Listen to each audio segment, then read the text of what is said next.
Bismillahirrahmanirrahim. Assalamualaikum warahmatullahi wabarakatuh. InsyaAllah kita akan sambung pembelajaran kita dalam tajuk adab tawaduk. Baik, sambungannya faktor yang mendorong sifat tawaduk. Yang pertama adalah bersyukur dengan segala nikmat kurniaan Allah Subhanahu Wa Taala. Ya, jadi banyak cara kita bersyukur. Antara caranya kita melafazkan Alhamdulillah. Kita bangun pagi, kita baca Alhamdulillahilladzi ahyana ba'dama amatana wa ilaihin nusyur dan sebagainya lah, banyaklah. Ya. Baik, yang kedua, kita sentiasa berasa kerdil di hadapan Allah Subhanahu Wa Taala. Kita tak ada apa-apa pun. Semua yang kita ada ni Allah yang bagi. Ya.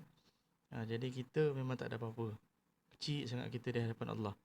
Baik, yang ketiga, mengakui bahawa Allah Subhanahu Wa Taala merupakan pemilik tunggal alam ini. Alam ini, seluruh alam ini adalah Allah punya. Kita baca kan, Alhamdulillahi Rabbil Alamin. Segala puji bagi Allah, Tuhan sekalian alam. Jadi sebenarnya kita dah mengaku dah. Baik, yang keempat, meyakini kejayaan dan pencapaian adalah dengan izin Allah Subhanahu Wa Taala. Allah bagi kita capai kejayaan, kita dapat capai. Allah tak izinkan kita capai, maka kita tak dapat capai. Kita gagal. Semuanya dengan kuasa Allah Subhanahu Wa Taala dan ada juga usaha kita. Yang kelima, sentiasa menyedari bahawa manusia memerlukan antara satu sama lain. Ini menunjukkan sifat lemah kita.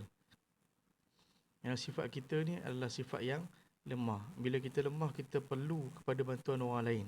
Orang lain perlu kepada bantuan kita. Jadi kita ni manusia bersifat dengan sifat yang lemah. Saling perlu memerlukan. Baik, dan yang keenam, mengambil teladan daripada tokoh-tokoh ulung dalam sejarah Islam. Jadi kita mungkinlah kita rasa kita hebat, kita begitu begini. Sebenarnya ada lagi orang yang lebih hebat. Kalau kita rasa kita pandai contohnya, maka para ulama, tokoh-tokoh ulung dalam sejarah Islam dulu lebih hebat lagi daripada kita. Ya. Itu contohnya. Baik. Kita lihat pula ciri-ciri orang-orang yang tawaduk. Orang yang ada sifat merendah diri. Baik, yang pertama, merendah diri dengan kelebihan, kedudukan dan kejayaan. Orang cakap tahniah, Alhamdulillah, ucapan dia. Kan, terima kasih. Dia tak berbangga. Ini adalah kurniaan daripada Allah. Allah bagi saya dapat. Allah tak bagi, saya pun tak ada apa-apa. Baik, yang kedua, mesra dan ramah menyantuni golongan fakir miskin. Jadi antara sifatnya ialah dia tak ada masalah dengan orang miskin. Dia tidak merasa tinggi diri dengan orang miskin. Dia tak merasa orang miskin ni satu golongan yang hina. Dan dia boleh beramah mesra. Baik. Yang ketiga, mudah berkawan dan bergaul dengan orang yang lebih rendah kedudukannya. Dia tak ada masalah. Contohnya dia bos, contohnya kan, dia ketua. Tapi dia okey je dengan orang bawah.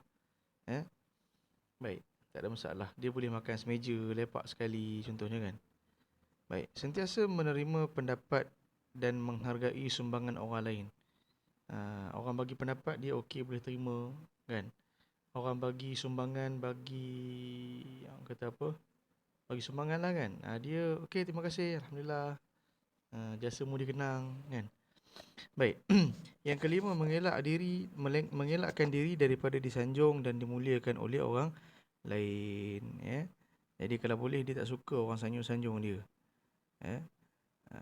Ni sifat dia lah. Tapi kalau orang nak sanjung, itu orang sanjung. Tapi dia sendiri, dia lebih suka biasa-biasa. Contohnya begitu. Baik. Info ilmu. Apa tanda-tanda orang tawaduk? Yang pertama ialah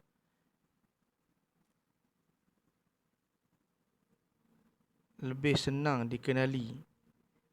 tidak dikenali daripada menjadi orang yang terkenal. Dia suka jadi orang biasa-biasa. Bersedia menerima teguran yang baik daripada siapa pun, sama ada daripada orang yang terhormat maupun orang yang lebih rendah kedudukannya berbanding dia. Jadi siapa-siapa tegur pun dia okey, terima kasih atas teguran, atas pandangan, atas idea, saranan, terima kasih. Baik, dia hormat kepada pandangan yang orang bagi.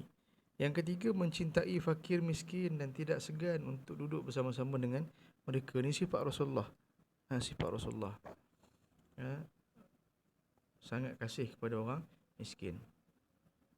Bersedia mengurus dan menunaikan kepentingan orang lain dengan sebaik mungkin. Orang bagi amanah untuk dia buat dengan sebaik mungkin. Ya, dia memuliakan orang, mengutamakan hak orang lain. Berterima kasih kepada orang yang telah melaksanakan tanggungjawab kepadanya. Contohnya orang tolong beli barang untuk dia, cakap terima kasih. Orang tolong buat sesuatu kerja untuk dia, dia cakap terima kasih. Ya, dan sebaliknya memaafkan mereka yang tidak melaksanakannya, kan. Contohnya dia bagi amanah pada pekerja dia. Pekerja dia tak dapat laksanakan dengan baik. Tak apa, insya-Allah cuba lagi. Ya, insya-Allah saya bagi peluang. Ambil masa. Yang penting siap, contohnya kan. Macam kamu lah kerja sekolah kan. Okey, tak apa. Yang penting hantar. Okey. Baik. Sumbernya siapa? Daripada Said Abdullah bin Alawi Al-Haddad. Kitabnya Risalah Al-Muawanah wal Muhadarah wal Muwazarah. Muka surat 148 149. Wallahu a'lam.